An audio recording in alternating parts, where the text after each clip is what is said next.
Good morning and welcome to the podcast Les Millionnaires des Diamants.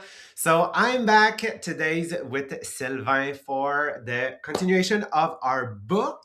So if you guys remember, we are in the book right now, Supercommunicators from Charles Duhigg. We are looking at what makes people like so good when you are in their company, like the way that they talk, the way that they create relationship with you. So we are looking at those characteristics and how we can improve our communication, especially for us in an MLM, so with our team. So today we are tackling chapter number 5. We are in the introduction, and let's just be real. Today's we are going to talk about something that we all experience. We're going to talk about conflict. Okay, so whether it is with your partner, maybe with your kids, maybe like with your Tupperware team, or even like an unhappy customer. Of course, yes. So it happens all the times. And today we're going to talk about a story. So that story, it's about something happens in 1992, Jean-Philippe. Yeah. Yes, okay. So it's the story of Melanie Jeffcoat. So she is a young teenager. She is in a high school in Las Vegas. And one day she hears a pow pow in her school. So she said, "Oh my God, maybe someone dropped books," and she is in the hallway and she see one person running, and then two and three, and somebody say, "Oh my God, I have blood on my shoes," and now she understand that, oh, okay, she is in danger. There's someone with probably a firearm in the school, and it's very dangerous. So what happens? So a young student shot one teacher and two classmates. Can you imagine? So the teacher, of course, dies, and it was long before all those Mass awful shooting. story that we heard, like Columbine, Parkland. So it happens long before that. Okay, so now decades passes, and Melanie, she became a mother, and one day her 11 years old daughter sent her a text, and she said, "Oh my God, there's a lockdown at school, suspected shooter." So Melanie, she just panicked, and she start, remembering bring all those here and what happens, and she said, "Oh my God, it's dangerous. I have to get to the school right now and grab my daughter."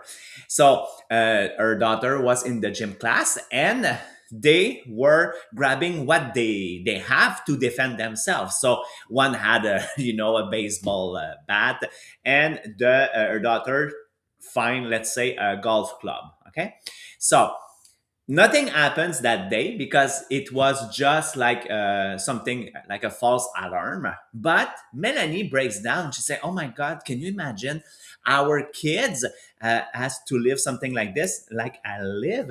And she was, devastated.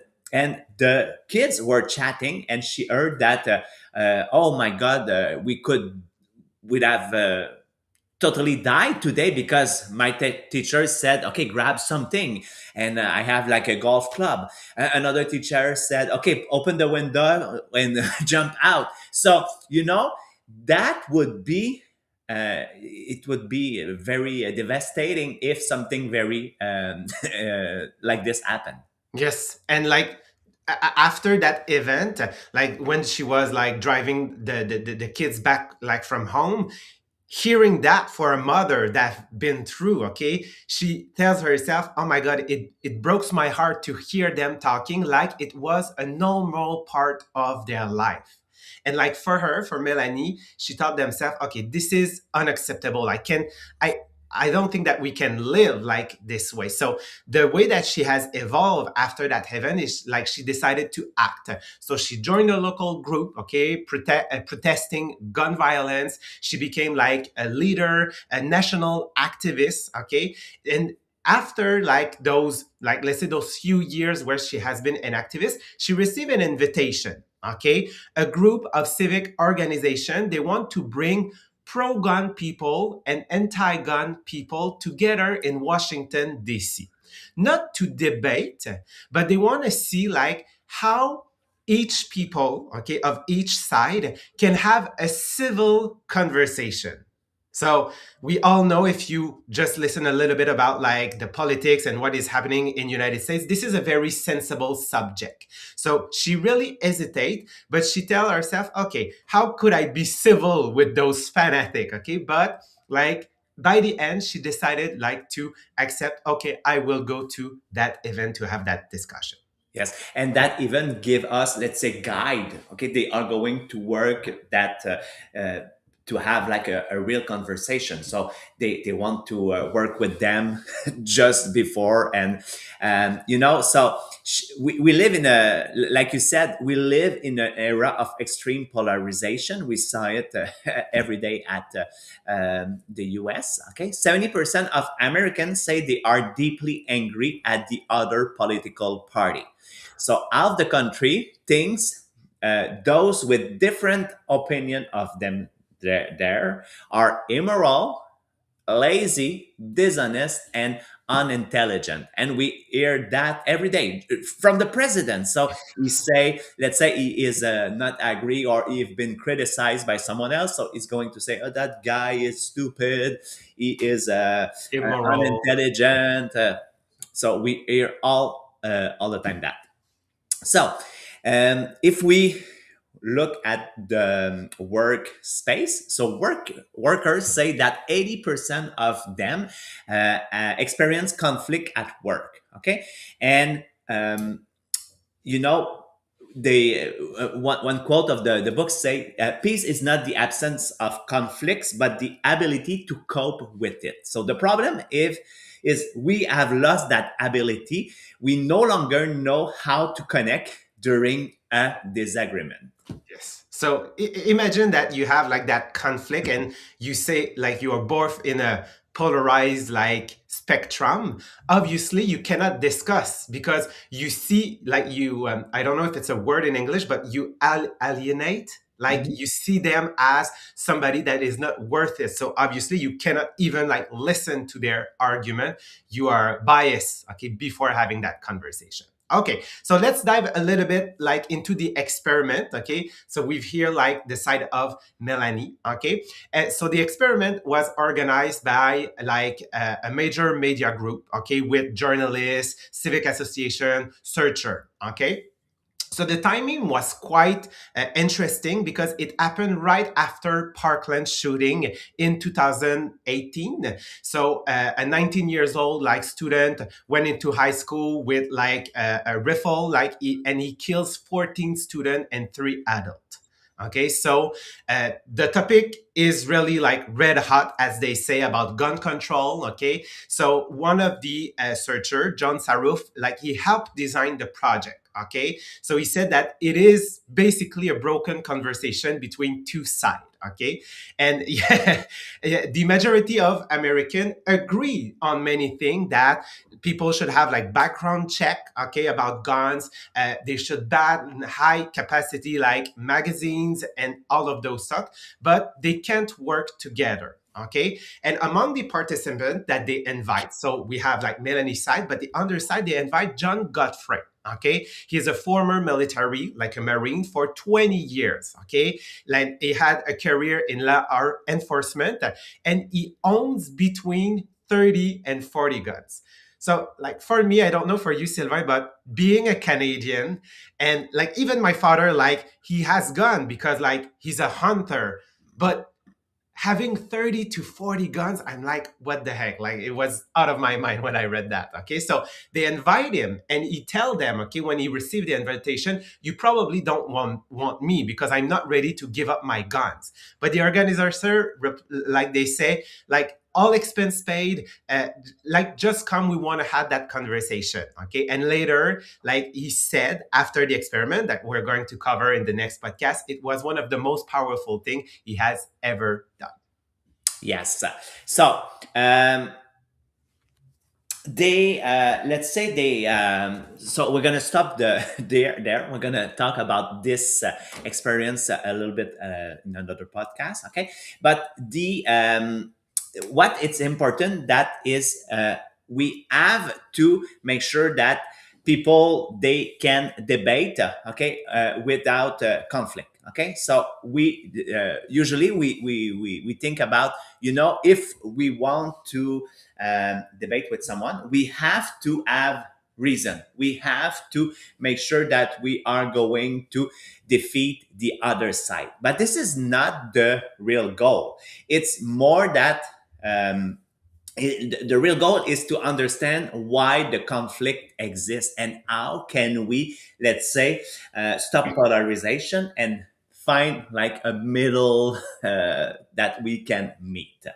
Yes, exactly. So they use the work of a like a searcher, so Sheila Hand, and she explained, okay, throughout like that like her research, the way that she has been raised by like her father that was also like a teacher in Harvard. Okay, they said that it exists two conflicts, two level of conflicts. In every conflict that is happening, there is always two layers. Okay, the first one is what we call the surface conflict.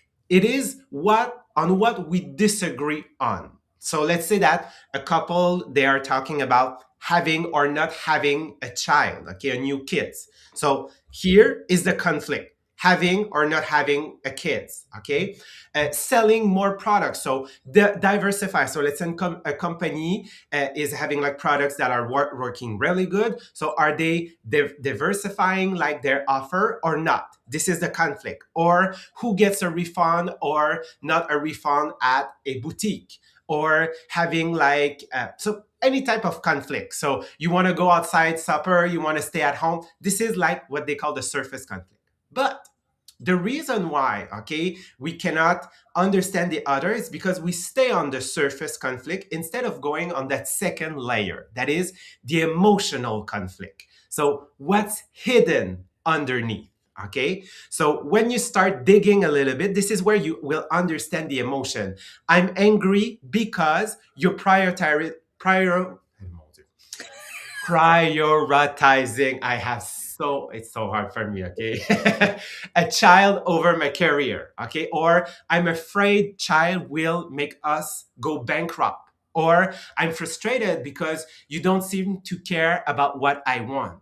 Okay, so this is the emotional conflict. And as you can see, this is much more powerful, okay, because they contain the anger, the disappointment, okay, that can actually prevent any compromises. So it's really, really the hidden emotion that we are looking for here. Yes, and Jean-Philippe, we have, let's say, a kind of conflict like that in our own organization because some people are on one side and the other one are on another side, and they want to have all the reason. Okay, so one say, "Oh no, we have to do this," and the other one has to do this. Yes. So I'm curious, what is the conflict that we are living in our MLM? Yes, we always constantly debating between okay having an inventory and between having no inventory because you know